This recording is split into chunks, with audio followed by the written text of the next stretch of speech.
Je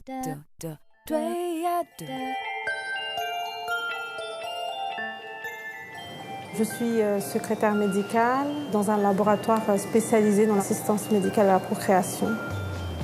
Le rôle de secrétaire médicale, c'est une secrétaire qui s'occupe de tout.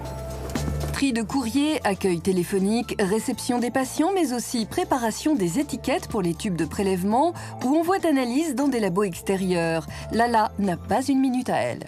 Dans mon métier, j'ai besoin que ça bouge. On a des journées extrêmement chargées, mais c'est ça qui me plaît en fait. Et pour tenir la route dans ce métier à 100 à l'heure, pas question de s'éparpiller.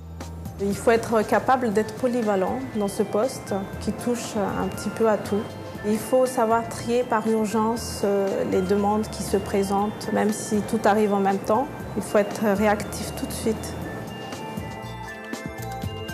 Alors, on vous poste les résultats ou vous passez chercher? Je vais venir les chercher chez vous. Il faut être bien organisé, être autonome, rigoureux surtout, parce qu'il suffit d'une petite erreur et ça peut avoir une conséquence très très grave. C'est un métier assez exigeant parce qu'on doit être vigilant dans tout ce qu'on fait, parce que c'est des examens des patients en fait, qu'on a en main. Impossible donc d'arriver comme une fleur dans le métier. Alors, le poste de secrétaire médical nécessite un bac F8 ou alors une formation en alternance, contrat de qualification. C'est-à-dire qu'on est à l'école et on travaille sur le terrain, dans un laboratoire, une clinique, en tant que secrétaire médical. Voilà.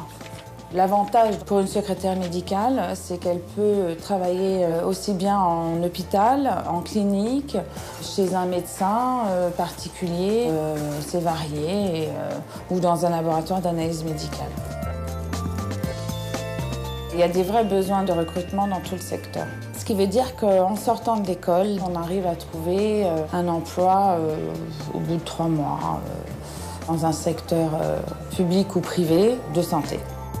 Alors, piqué par le virus du métier de secrétaire médical ?